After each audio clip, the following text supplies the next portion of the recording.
af ved brug af en bestemt metode, der kunne man bestemme pi med meget stor nøjagtighed.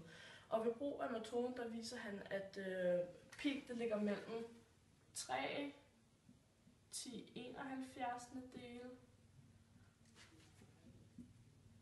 og 3 en 7. del. Vi vil forsøge at nå frem til denne ulighed ved at benytte os af Archimedes metode. Og Archimedes han gjorde brug af både en indskreven og en omskreven polygoner, og det vil vi vise. Konstruktionen af den omskrevne polygon, cirklen og den indre polygon. Og hvis vi finder omkredsen af de to polygoner, så kan vi finde værdien af pi, og det kan vi, fordi at pi den bliver indeklemt imellem de to polygoner. Og det vil altså sige, at omkredsen af den indre polygon vil være mindre end cirklens omkreds.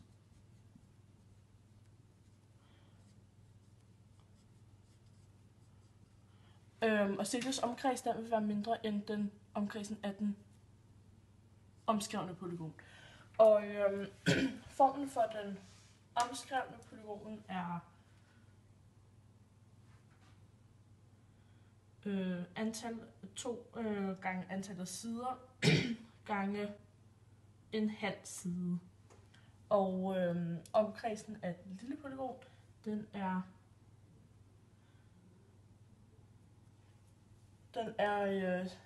antallet af sider gange en hel side. Og så cirklens omkreds, den er pi gange diameteren. Vores konstruktion fra før, og har her så trekant OAB. Vi vil finde den øvre og den nedre grænse for pi, og den øvre grænse, det svarer til store pn, som er den omskrevne polygon. Vi bruger trekant OAB her til at finde omkredsen af den omskrevne polygon, og hertil der bruger vi Pythagoras på den her retvinklede trekant. Og det gør vi ved at sige A i anden, det giver OB i anden, plus B A i anden. Hvilket så svarer til 2 T6 i anden er lig med R i anden plus T6 i anden. Og så isolerer vi R og får R i anden er lig med 2 T6 i anden minus T6 i anden. Så ganger vi parentesen ud og får R i anden er lig med 4 T6 i anden minus T6 i anden. Så tager vi kvadratroden af hele stykket og får så, at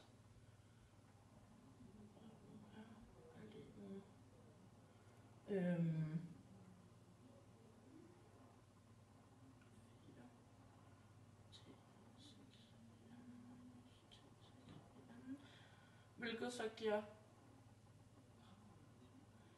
R er lig med og så samtidig det, så trækker vi T6 fra, så den giver kvadratrod 3 gange T6. Så nu kender formlen for radius, så og vi ved, at omkredsen for sekskanten, den skrives som P6 er lig med 12 gange T6, og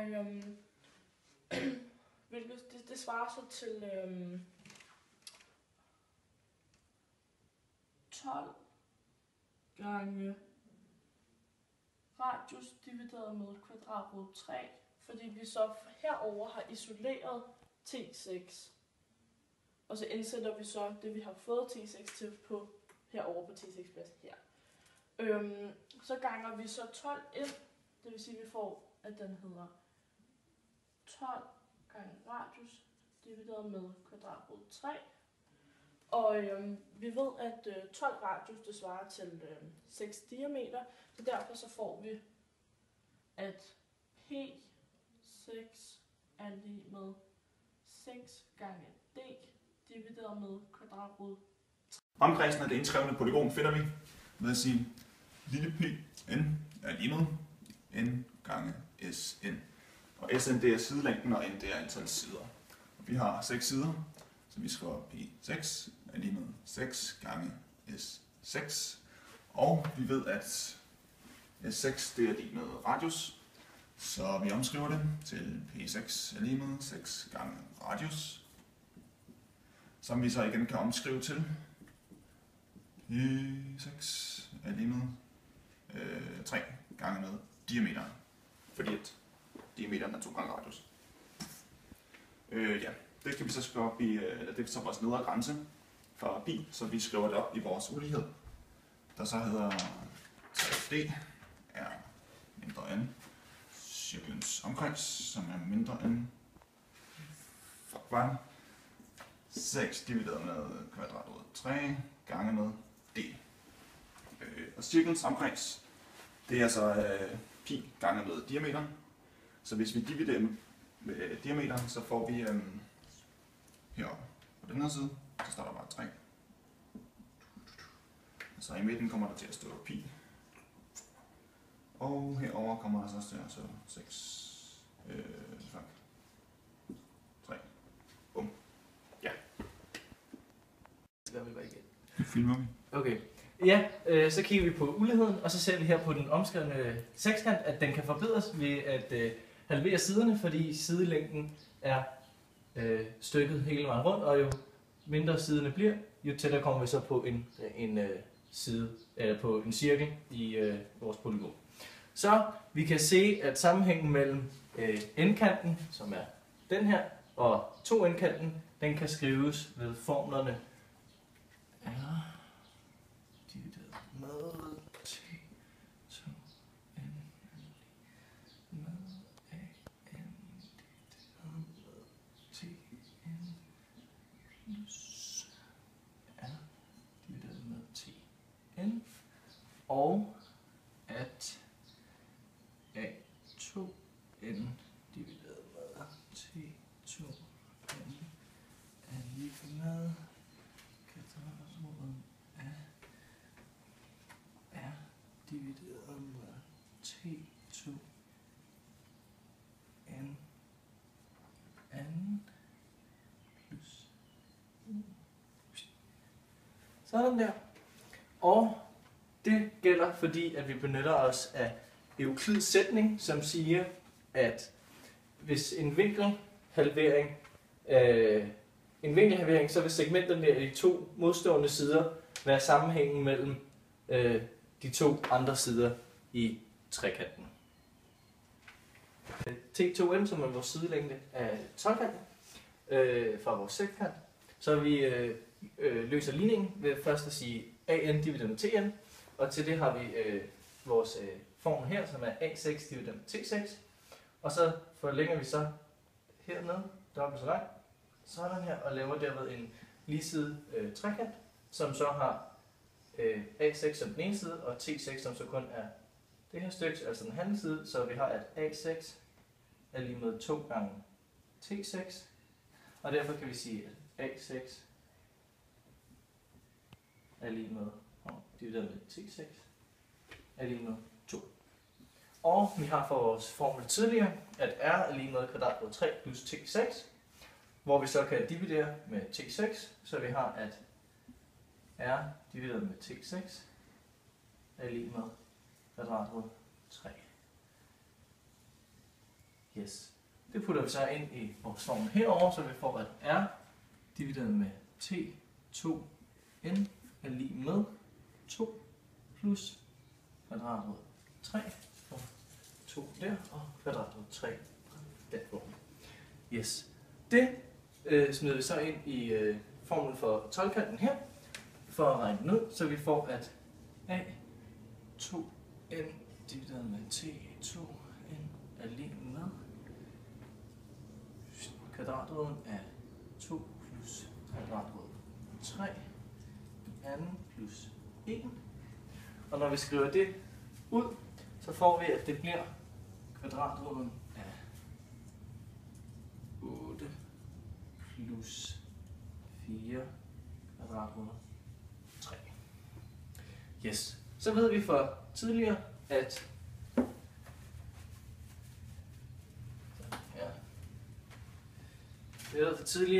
vores formel, at Pn er lige med 2 Sn gange T, 2n gange Tn.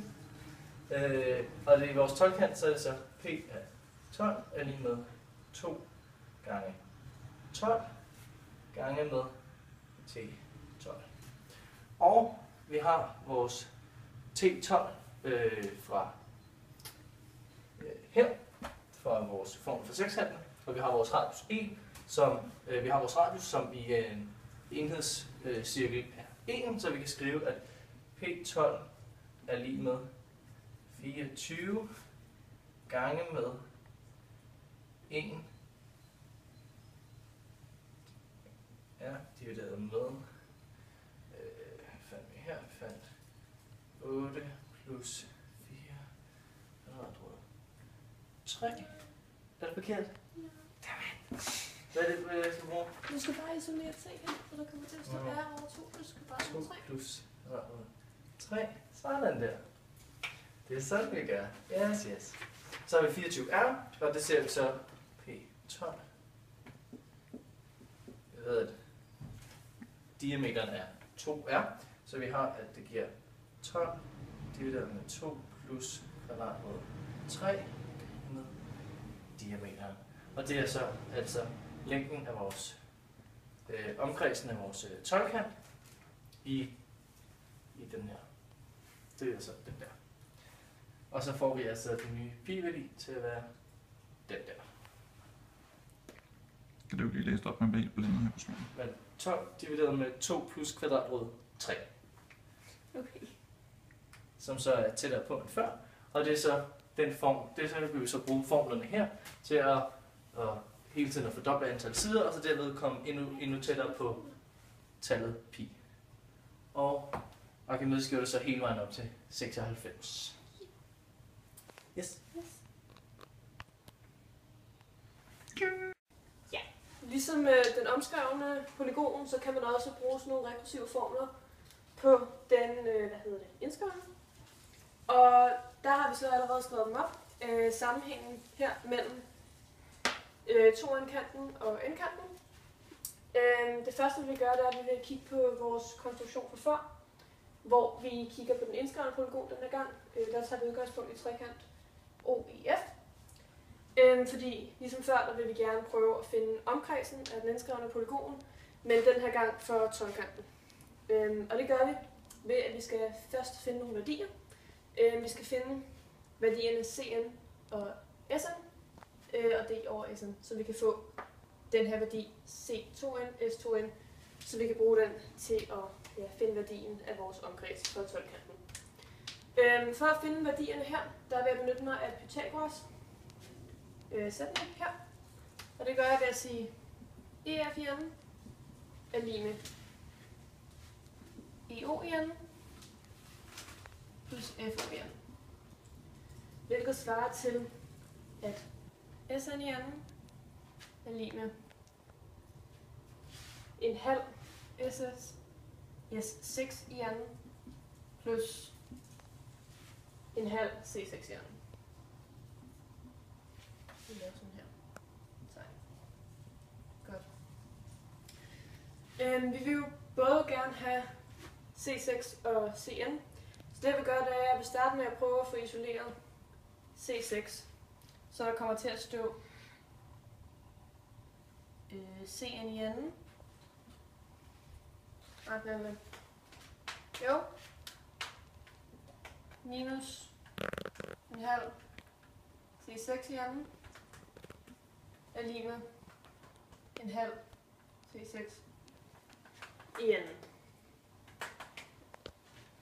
Godt. Som sagt, så vil vi jo gerne nå en bedre tilnærmelse til pi. Derfor kan vi ikke kun nøjes med at have omkredsen for 12-kanten for den omskrevne, men også for den indskrevne.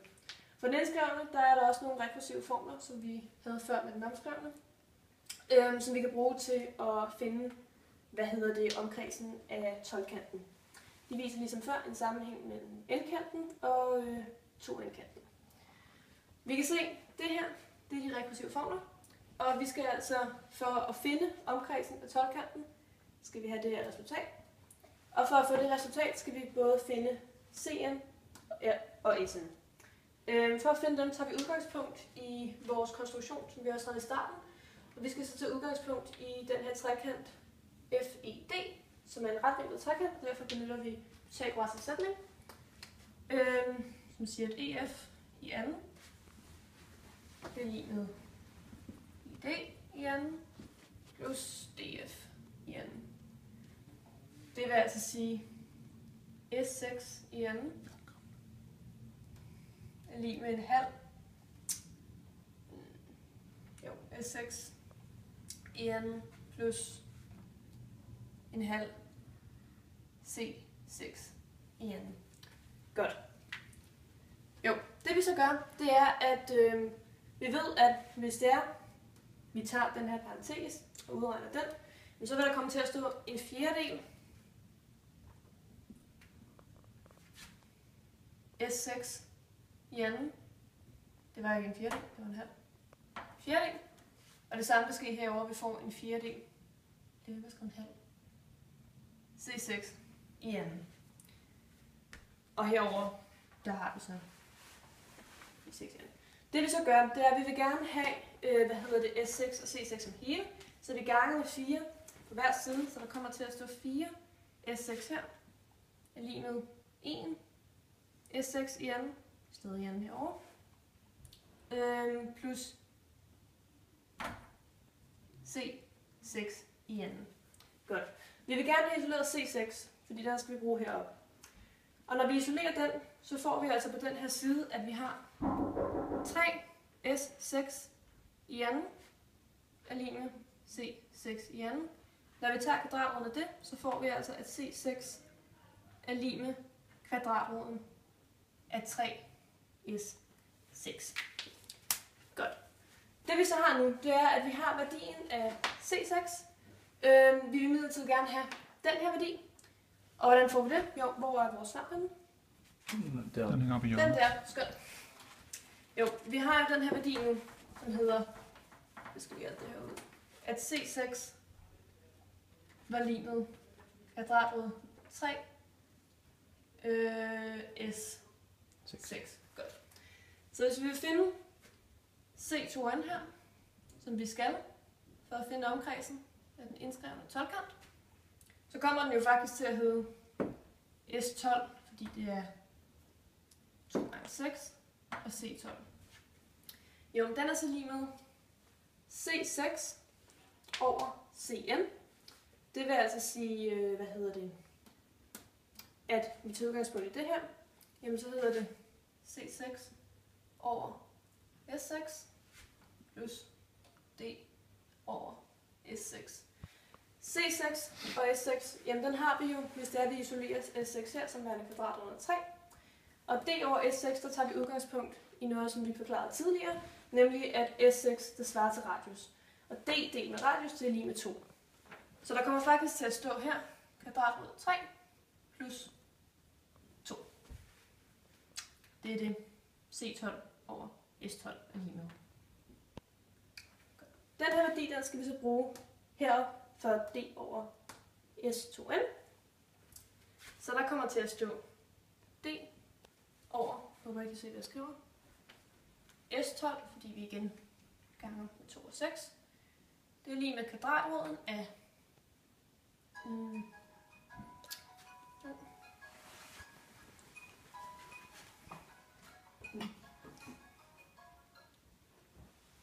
der. Det er lige med kvadratroden af, som vi før havde her, parentes kvadratrod 3 plus 2 i anden plus 1. Og det giver kvadratroden af 8 plus 4 kvadratrod 3. Godt. Det vi jo så skal nu, det er, at vi vil gerne finde omkredsen af den indskrevne polygon. Også så vi kan komme tættere på pi. Der skal vi faktisk kun tage udgangspunkt i det her. Fordi at vi kender, som sagt, formlen for den indskrevne som pn er lig med n gange sn. I det her tilfælde, så kan vi jo tage sn som er s12 fra den her ligning. Så hvis der er, vi lige sletter det her, så skriver jeg herover at C12 over S12 er lig med kvadratrod 3 plus 2. Gør det. Vi har nu skrevet formlen op for, hvordan vi udregner omkredsen af den indskrevne. Det vi skal gøre, i modsætning til før, så bruger vi den her ligning, fordi at vi skal finde ud af, vi skal benytte Sn, som i det her tilfælde er S12. Og der kan vi jo isolere den i den her ligning, som vi udregnede før.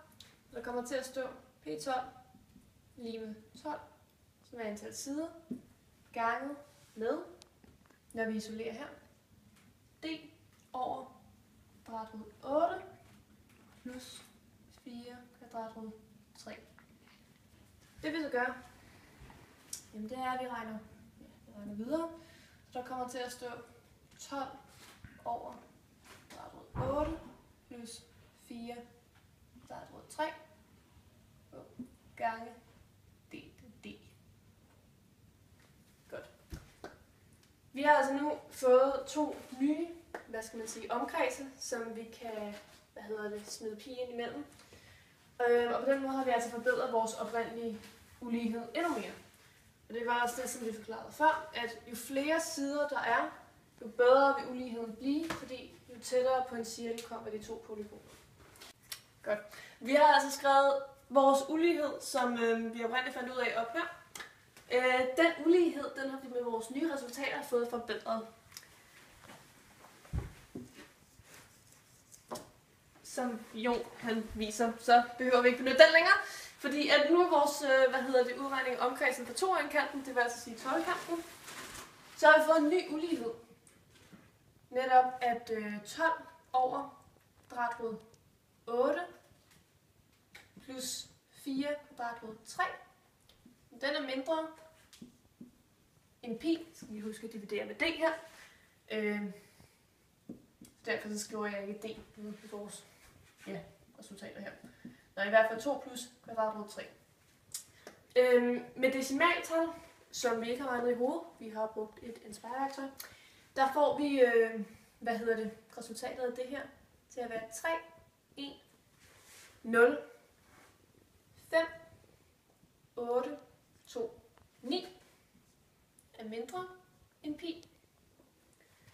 Og resultatet for det andet, det er 3,215 9, 3, 9, 0. Det vil altså sige, at værdien af pi befinder sig et sted imellem de her to tal, som vi jo i dag ved er rigtigt. Archimedes, han, som vi sagde, nåede aldrig nogensinde til at beregne på noget større end en 96 kant, fordi at der bliver det simpelthen for svært med kvadratrødder og udregne resultaterne i hovedet. Men det man vil kunne, det er, som sagt, at jo flere sider polygonerne får, jo tættere vil polygonerne komme på at ligne en cirkel. Dermed vil deres omkreds også komme meget, meget tættere på cirklens omkreds, som vi kender som værende d gange pi. Så når man så dividerer med d, så vil man få pi. Og hvis polygonerne de jo som sagt minder om en cirkel, så vil man også få en værdi af pi, der ligger tilnærmelsesvis meget, meget tæt på. Pi-værdien vil simpelthen blive klemt inde mellem de her to værdier til et tal, der ligger latterligt tæt på det pi, vi kender i dag. Og det var altså sådan, Archimedes han gjorde.